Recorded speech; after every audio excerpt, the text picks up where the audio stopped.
Bună, dragilor, și bine ați venit la o nouă citire. Dacă titlul te-a atras, înseamnă că ai aici cu siguranță un mesaj pentru tine. Îți mulțumesc pentru că mă urmărești, îți mulțumesc pentru că mi ești alături. Dacă vrei și tu o astfel de citire, te invit cu drag doar pe aplicația de tarot și astrologie Cristina Zurba, disponibilă atât pe iPhone cât și pe Android. Să vedem așadar mesaje. Hai să vedem.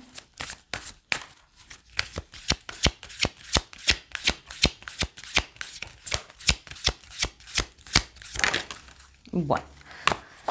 A început citirea. La baza pachetului avem asul de monede, regele de monede, o legătură pentru unii cu o zodie de pământ, Taur, Fecioară, Capricorn. Poate să fie și un moment în care te concentrezi foarte mult spre un loc nou, spre o persoană nouă, dar ce mi se pare interesant e că văd aici clar pe cineva care te susține, cineva care ți este alături, care îți dă niște vești bune, vești care, uite, pot ține și de partea financiară. Da? Pe de altă parte, e ca și cum dai startul unui nou proiect. Pentru alții văd aici un cadou pe care îl primiți, o propunere importantă. Dar este clar vorba despre o nouă etapă, despre un nou început. Hai să vedem în continuare. Avem 6 de cupe în plan personal. 6 de cupe, uite, poate să însemne și faptul că ești într-o perioadă în care intri în contact cu un suflet pereche sau cu o persoană foarte apropiată de sufletul tău. Mai văd aici și faptul că trecutul bate foarte puternic la ușă. Iar apoi avem regina de cupe, o legătură cu o zodie de apă, rac, scorpion sau pești. Putem să discutăm aici și despre o veste bună care apare, fie de la o prietenă, fie de la cineva drag. Da? Este o veste care ție personal îți aduce liniște. Da? Însă tot văd eu aici ca un fel de cadou, invitație, propunere, iarăși.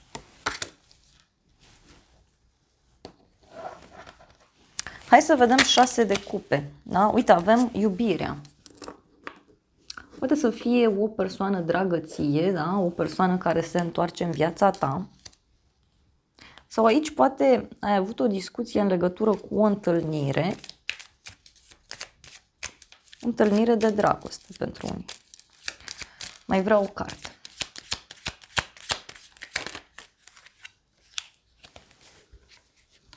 Avem o ceartă, da?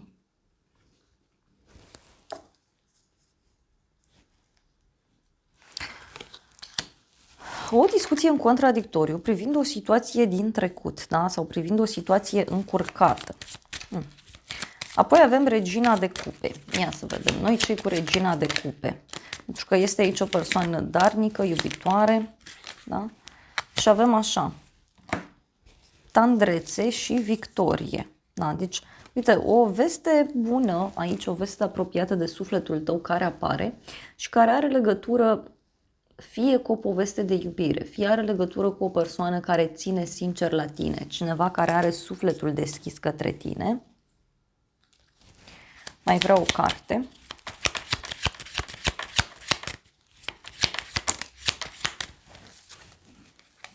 Avem o casă în oraș. E ca și cum ieși în oraș cu o persoană dragă ție, vă bucurați, vă răsfățați. Dar în alte cazuri văd aici o victorie pentru sufletul tău.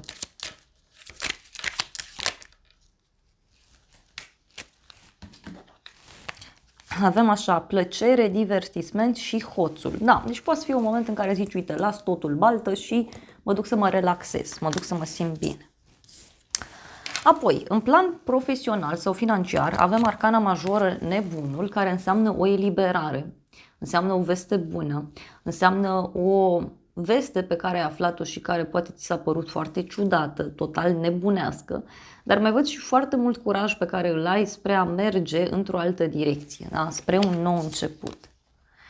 Apoi avem 4 de spade, deci uite, e ca și cum spui vreau să-mi iau liber, vreau să mă odihnesc, vreau să mă relaxez. Poate să vină și o veste care îți aduce liniștea și pacea. Da? E ca și cum îți iei un concediu, îți iei o perioadă de pauză. Hai să vedem nebunul ce spune. Avem așa, absență și așteptare. Cineva care e absent aici din viața ta sau cineva care vrea să fugă deodată, vrea să plece. Hai să vedem 4 de spade. Și avem inamicul, vizita și excursia.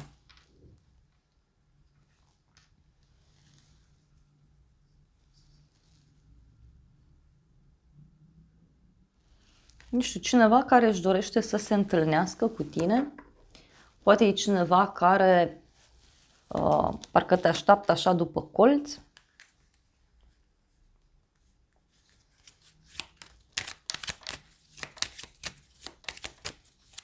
Mai văd aici pe cineva care este în așteptarea unui răspuns, răspuns care ține de o călătorie, răspuns care ține de o întâlnire importantă.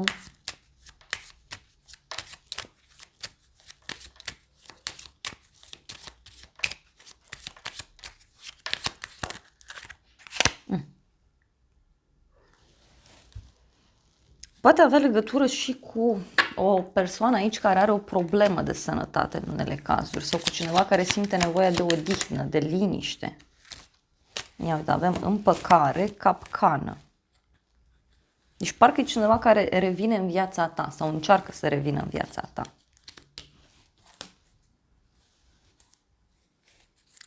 Totuși mai vreau niște mesaje din tarotul meu.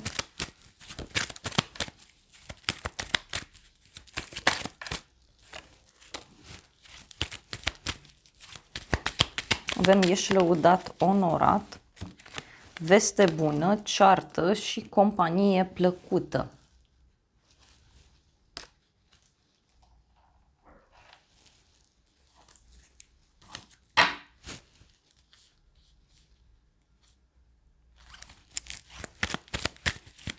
O veste care e bună, dar care zic eu că poate să aducă și agitație.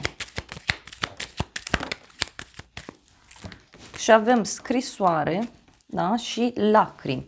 Deci parcă e o persoană înlăcrimată aici, care vine către tine, care vrea să-ți dea o veste.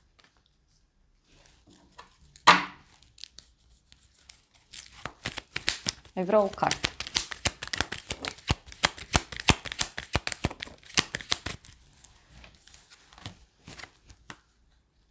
Prieten sincer, noutăți plăcute.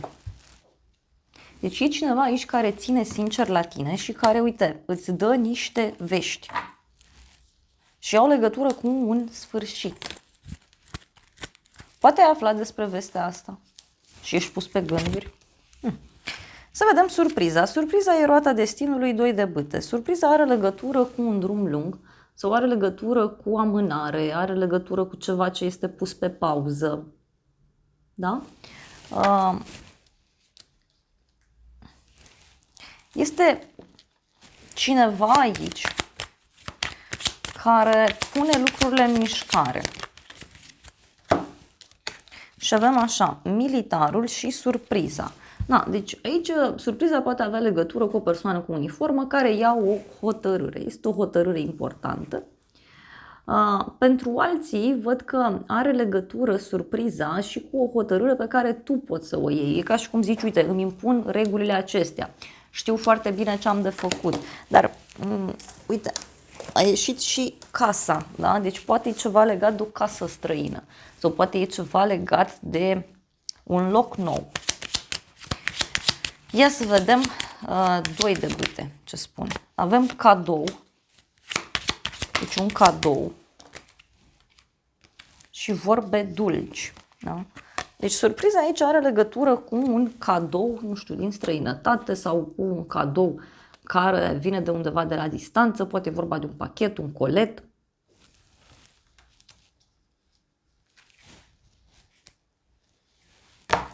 Ia să vedem despre ce e vorba. Foarte interesant.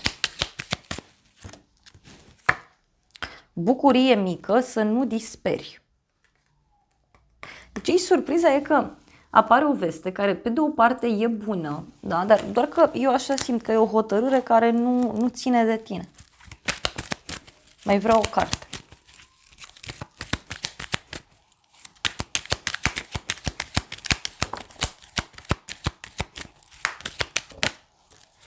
Avem așa, bani puțini și supărare, bărbat în vârstă.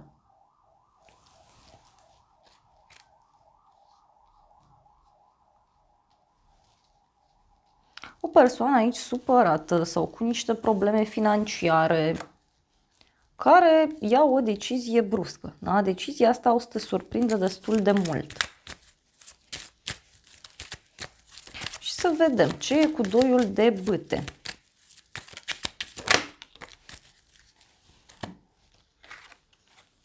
Pagubă, pierdere și realizarea dorințelor.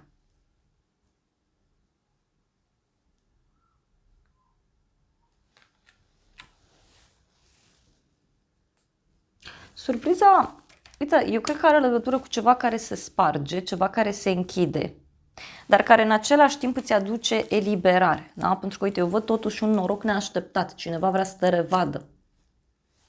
Cineva vrea să te revadă, să-ți dea o veste.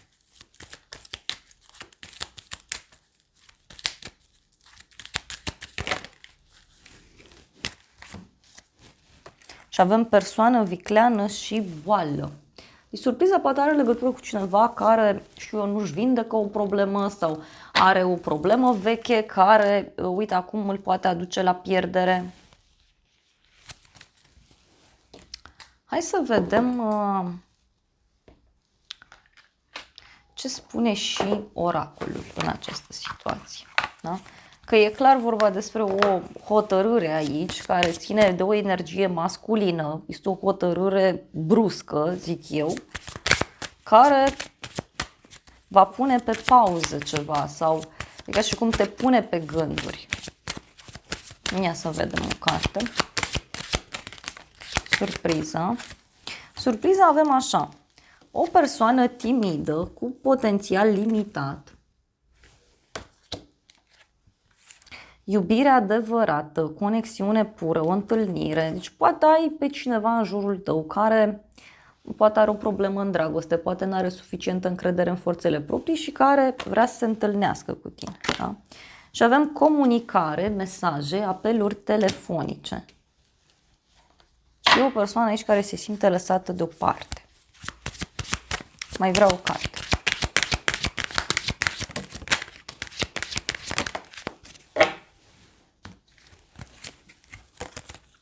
Călătorie, vacanță, ceva deja știut, ceva din trecut. E ca și cum surpriza aici poate avea legătură cu un drum lung pe care l-ai mai făcut sau cu cineva care vine de la drum lung.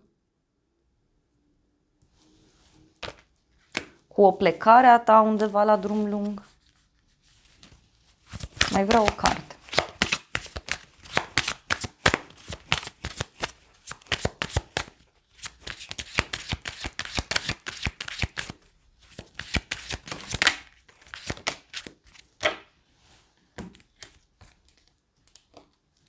Avem libertate, da, a fi singur,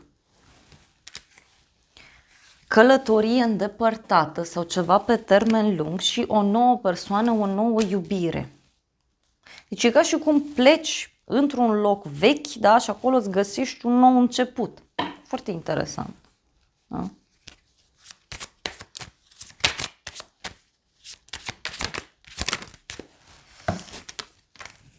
Și surpriza, uite, avem aici cadou, surpriză, triunghi, alegere și pasiune.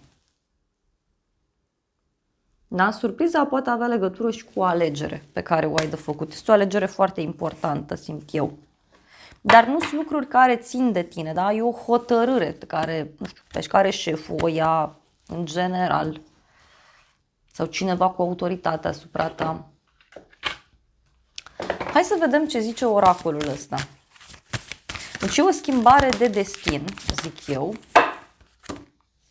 Și avem așa. Încrederea este cheia către succes. Energia câștigă teren. Ok. Iar apoi avem norocul este de partea ta. Aici ți se cere să ai foarte multă încredere în tine, să ai foarte multă încredere în intuiția ta. Mai vreau o carte.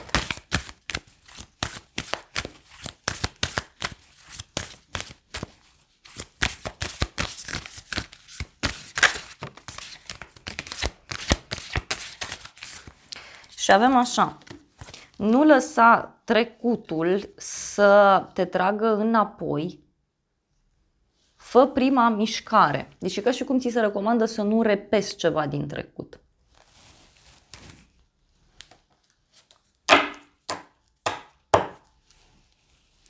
Un nou ciclu romantic începe. Emoțiile sunt foarte mari, avem așa, lucrează cu fricile tale. Eu cred aici că are legătură cu un nou început, da? Care deja se simte în viața ta. Și ca și cum universul ăsta te ajută, da? Îți oferă semne, te duce în altă direcție, în altă lume, în altă etapă a vieții tale.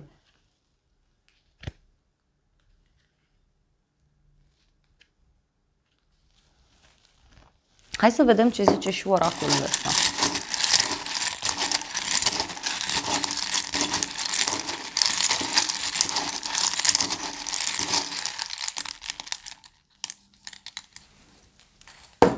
Și avem așa, anotimpul de iarnă, cu mesajul puritate, luna noiembrie, numărul 11, zodia Scorpion, zodia Săgetător, o veste de final definitiv, lecție Saturn, planeta Saturn, zodia Capricorn, zodia Vărsător, inițiala X, o persoană nouă, deci se repetă acest mesaj de noi începuturi. Apoi avem o curiozitate plăcută, zodia Săgetător. Luna aprilie, te dorește cineva. Comunicare, dualitate, zodia Gemeni. Deci eu cred aici că e cineva nou care ar vrea să te cunoască sau care ar vrea să se apropie de tine. Poate să fie cineva nou la muncă, poate să fie un vecin nou, o colaborare nouă, o prietenie nouă.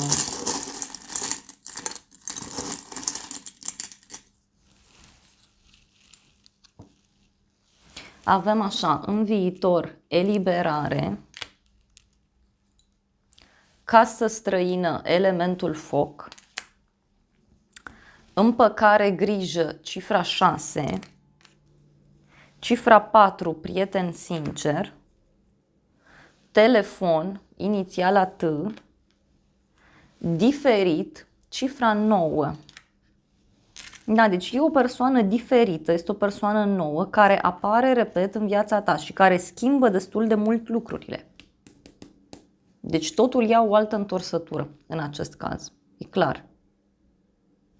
Mai vreau un mesaj pentru o surpriză, da? Că e roata destinului și doiul de bâte.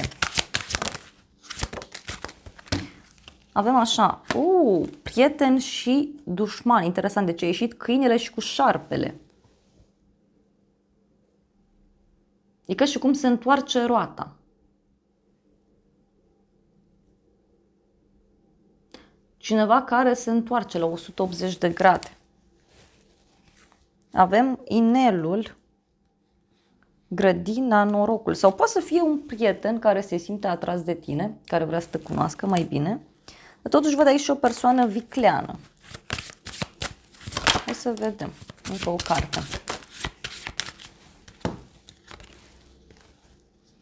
Avem veste, da, și surpriză. Deci e o veste surpriză.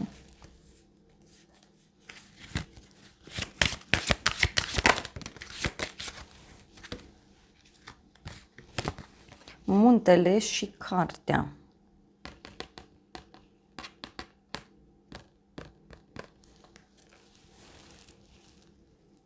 Văd aici o persoană rigidă. Pentru unii poate să fie și o veste de la o instituție ceva. Da?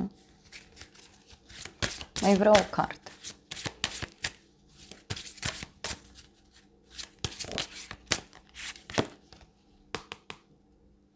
Și avem luna, deci e ceva absolut fantastic aici. Luna. Iar apoi avem drumul. Deci poate să fie un drum la o vreme de seară pe care îl faci sau chiar o invitație pe care o primești. Dar, uite, are legătură și cu un secret, da?